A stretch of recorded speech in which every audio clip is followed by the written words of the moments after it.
Guys, hello and welcome to the Librarian TV network. We are right here today. It's Tuesday at the Ministry of Information, Culture and Tourism, wherein we are bringing to you all of the major happenings of regards to what is happening in Liberia. Keep posted as we bring you details. I'm Francis Kidi coming to you live.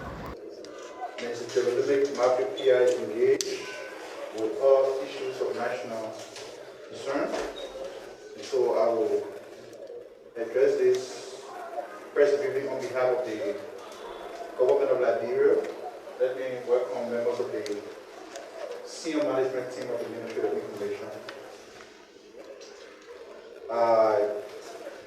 You already know the protocol. We will speak to some of the issues, and then we'll take questions if necessary to provide clarity.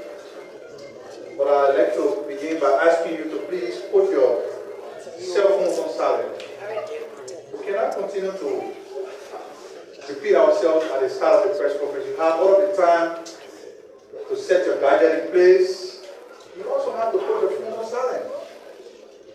Because like I said to you, this is a national platform. We can't be talking issues that concern the Liberian people business, and your phone be ringing in the background.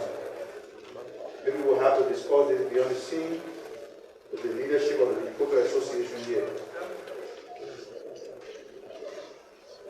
A lot is happening. We have a lot to say, but I'd like to begin by informing you that the drive of the government to ensure accountability in the management of the affairs of the country is unquenched. And just before this press conference started, we spoke to the executive chairperson of the Liberia Anti-Corruption Commission, and she informed us that asset declaration is ongoing following the mass suspension of some 457 public officials by the president, and that the LACC will submit an updated list of compliant officials to the Ministry of State when that process is concluded. The LACC has also commenced, in keeping with the Act creating that body, asset verification of current and former officials of government. We are told that the exercise is meant to properly verify and authenticate what these officials declared and submitted to the LACC.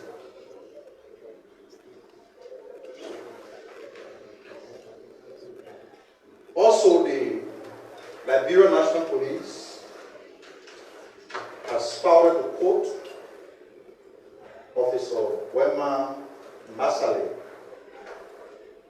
This officer was involved in the Banjo shooting incident that led to the death of a civilian. He has not yet been filed to court, but he has been charged with what the police say is negligent homicide and recklessly endangering the life of another person. We have to say this because the police is doing everything they can to ensure that public trust is available. When this is happening, the public is looking up to the authorities at the Liberia National Police to see how it goes about handling it, and that they have disrupted this man, Wema Masale, charge him with negligent homicide and recklessly endangering the life of another person. He's going to court. It's a good thing to ensure that the police can do this so that the LNP cannot be an organization shields the bad and unacceptable conduct of any of its officers. Still with the LMP, the police informs the public that it will continue to maintain the restricted no-go zone for commercial motorcyclists. The LMP is also assessing the level of vulnerability in the areas that are laid out in the no-go zone, that is from ELW Junction to Tottenham Boulevard to Central Monrovia, from Freeport, Bartown, Claratown to Central Monrovia. They are assessing the level of vulnerability in these areas. Based on this assessment, the LMP will make further decisions or recommendations. Until that is done, the current restriction will remain in place. The LMP is also working closely with the Motorcyclist Union President to address concerns of the motorcyclists, including the release of motorbikes that were impounded or arrested.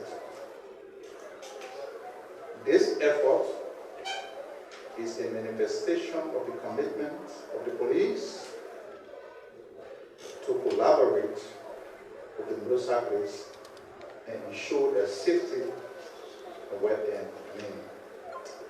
Their safety and welfare. The action taken by the LMP to impose the no-go zone is not intended to indiscriminately target motorcyclists or deny them their livelihood. The measures, we are told, are being implemented in the interests of the safety of the wider national population and national security as well. The LNP cautions the public to refrain from using motorbikes in these restricted areas. The public can rest assured that the LNP is dedicated to restoring law and order by protecting lives and property.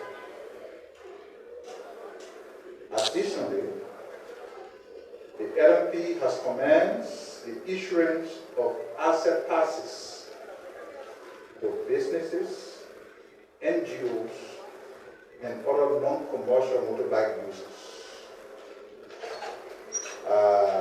that are currently being affected by the constraint created by imposition of the no-go zone.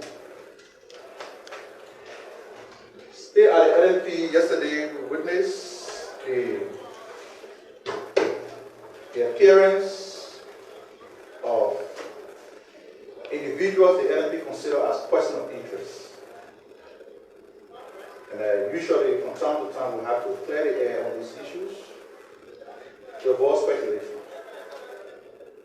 The appearance of the former Speaker of the Legislature yesterday at the LNP headquarters is in furtherance to ongoing investigation in connection with the arson attack, the December 18th arson attack on the rotunda of the Capitol building. The subject of the investigation cannot be disclosed because we are told it is sub judice. But of course, we have to inform the public on why they were there and how the government is proceeding with the investigation. And the police reserve that right to, from time to time, invite individuals they consider as persons of interest in connection to crimes that they have been committed. So don't be surprised if you see these individuals constantly at the Liberia National Police Station is not intended to intimidate or harass anybody. It is intended to bring to a logical conclusion this investigation. And that takes me now to the release of the independent fire investigative report on the arson attack at the Capitol building. And we are a very interesting country. A crime is committed, the governor of Liberia commissioned an investigation, and some members of the public believe that that investigation was politically motivated. And even though the outcome of that investigation showed that the fire that got at the Capitol building was as a result of an arson attack, people believe that it was still political. So as a government, what we sought to do was not to undo the previous investigation based upon which individuals have been arrested and prosecuted. Was to take a step that would allay the speculation, the naysaying, the rumor-mongering, and those who are opted to politicize everything happening in the country. So a group of independent investigators came to the country. Their job was to investigate that incident, that crime scene. And don't forget, since December 18 up to now, that site has still been preserved as a crime scene. There are men, officials of the LNP, the Liberia National Fire Service that are installed there, and that place has been protected from infiltration. And so they came to the country, took their time, their energy,